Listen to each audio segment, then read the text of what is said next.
This video is about how you, my darling, cope with being touched on the neck. numero duo in our darling Emily's heart. Oh no. But that's what it's about. Because it's a... Oh! Yeah. I thought you were being silly.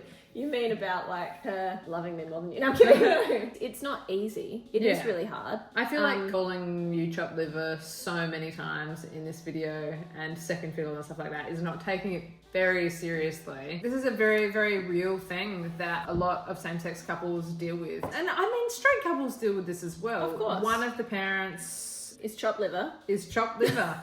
And one of the parents, the baby, is Holy Grail. Completely obsessed with, yeah. Which is really good for the self-esteem, but also completely exhausting. So today we are gonna just have a bit of a chat about how Nina deals with playing second fiddle.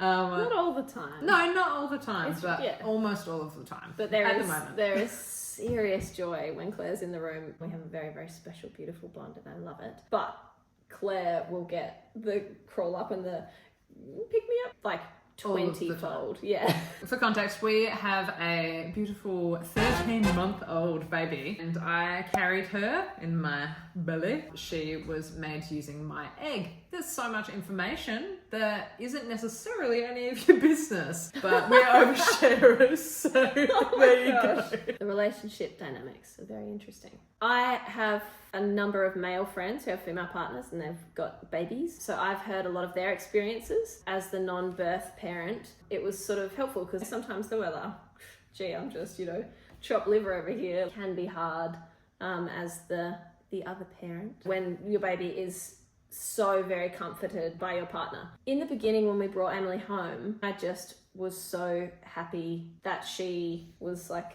healthy and well. I loved the cuddles that we would get when she's just a little newborn and she's kind of pretty happy. Claire was breastfeeding, so of course, she had to go to her for feeding and for a bit of that comfort sort of stuff. And there's a natural bond that forms there. That's a really special and beautiful thing. Seeing that and being so closely involved, like Claire would be breastfeeding, I'd get up in the night and like make a snack for Claire while she's breastfeeding, and because I was able to be so involved in that process, I'd see Emily happy and comforted and getting her needs met, and I'd just be so happy about that. She'd come to me for a cuddle or a nappy change. That was so fulfilling and great, and my role, as far as I was concerned, was the support parent, and I still got lots of cuddles. It was awesome. I am a very, very nurturing person, I think. I wouldn't have. I've been told. I think probably people are listening to this and hearing about you bringing me food in the middle of the night and changing heaps of nappies and thinking, oh, what a monster. Doesn't sound very supportive. But no, you are an unbelievably supportive partner. And I both say thank you. And so mummy. Mama. Oh, thanks. Certainly for me, when I'm worn out, if something has upset me, or you just had a really tough week at work or something and you just spent, or you haven't been able to sleep and so you just don't have much, that's, I think, the only times when I've felt upset about it. It's been quickly countered by Emily crawling up to me, and we have such a beautiful bond as well. Like, it's so lovely, and I think putting effort and energy and making sure I get sleep and making sure I drink water and that I'm feeling good myself, I'm just happy when she's comforted by Claire. I'm like, fantastic, look at our baby, she's so happy. It's so nice that you feel that way. I lurk in a lot of Facebook groups and stuff, and I hear a lot of people like it is a really upsetting thing. It would be so hard for people, like for people in your situation. I think you are very good at. She's a lot more chill than I am, and we are going to have the experience reversed next time, and I think it's going to be really interesting to see how I cope with that, because I'm not as much of a chiller as Nina. I don't know how I'm going to go with that. Yeah. Like, I think that it would be really, really, really hard. Nina has said like she thought that she might feel jealous and all this sort of stuff. Or lacking in connection or something, but... Yeah, but that's you, because you're a chiller. I think I'm a nurturing person by nature. I think I've always kind of been that way, like with my family and with friends. I think I build quite strong connections with people, and I think you do. Certainly. Hey, if anyone thinks that Nina's a sweetheart, comment Nina's a sweetheart in the comments because you're just such a sweetheart. But that's not what I mean. But, thank you. That's lovely. But I'm meaning more so like putting time and energy and love into that connection with Emily from day dot. I think as well just stepping back and going, she's just a baby. Yeah. And she's just trying to get because it's her not needs personal, met. right? No, it's not about me. Like, she's 13 months old. Yeah. You know, when she's communicating with us, you know, and she doesn't talk yet, so babies cry and they do all these different things. They're communicating with you, and it's like, how are you receiving that? Are you listening to them? And sometimes what are they she needing, says, and how can you... Sometimes she says really mean things to me. You can tell if she's grumpy, that's for sure. I think it's most accented, this primary carer comfort relationship role, when we pick her up from childcare. The first time we did it together, Emily crawled straight past me.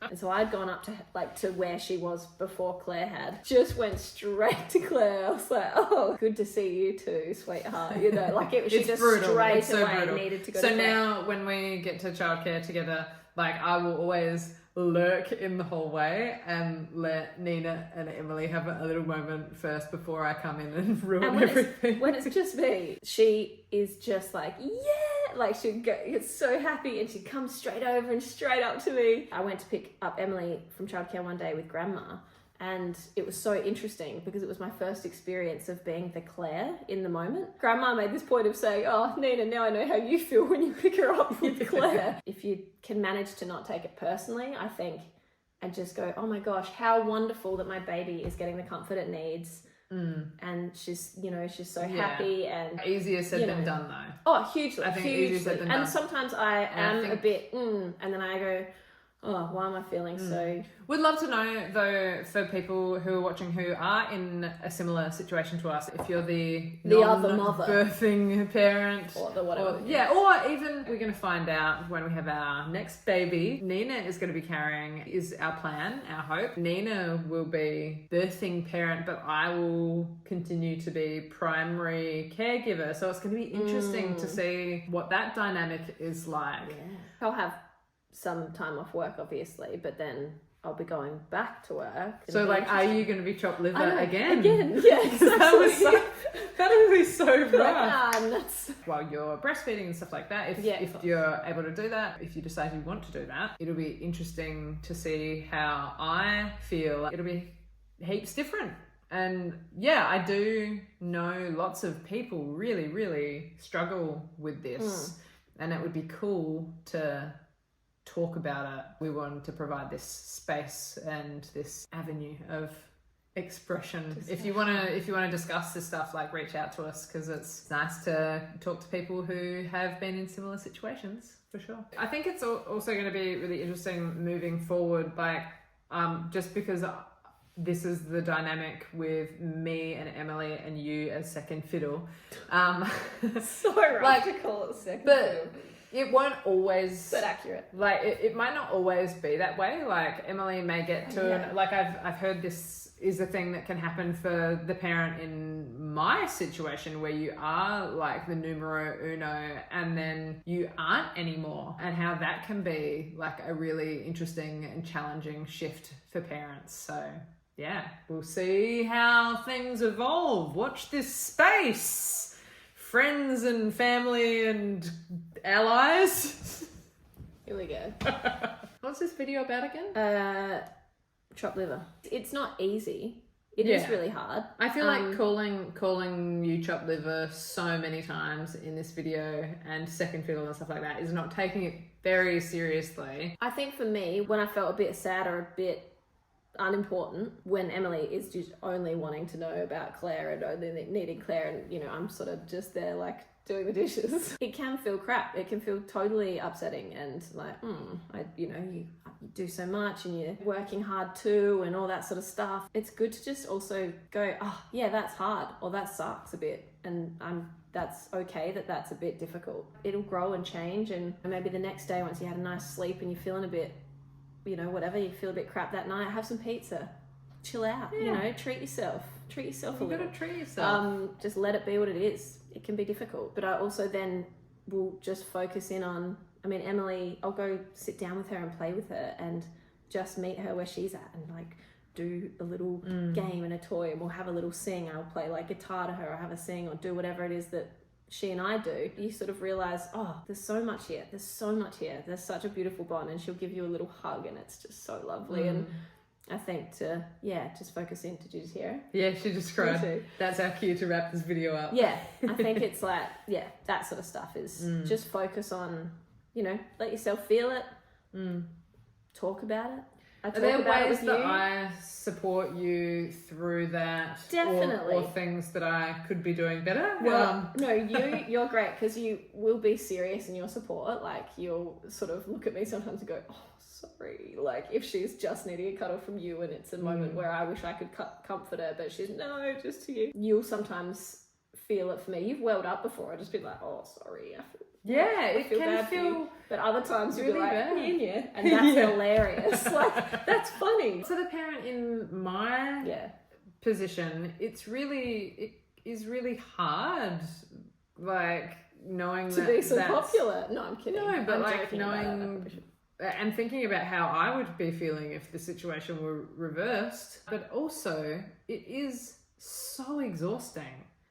There are so many things that the other parent can do. I think sometimes there's this thing of like, the baby only wants you, so I'm off the hook. And it's like, well, no, you can do the dishes and the laundry 100%. and like clean up the table. Like, there's so many things that the other parent can do. But oh man, it can be really draining. But I think especially once the baby moves, if the baby moves to like milk or formula or whatever and they're not breastfeeding, I think that's, a lot of people will be like, oh, but they only want to be comforted by you as the primary parent. It's like, well, actually, if you just put yourself out there a bit as the other parent. There were times where Emily was like, no, okay, but then you keep trying.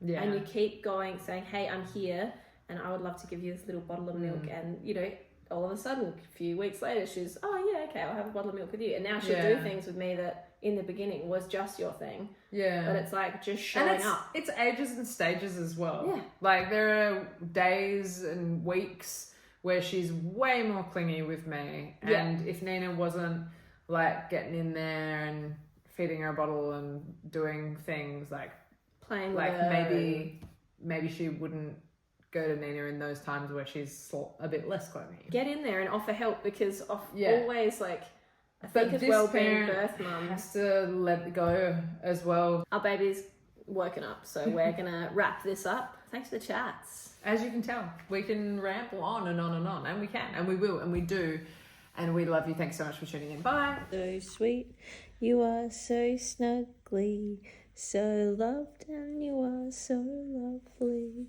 so cute, and you are so cuddly. We love you, Emily. Cute.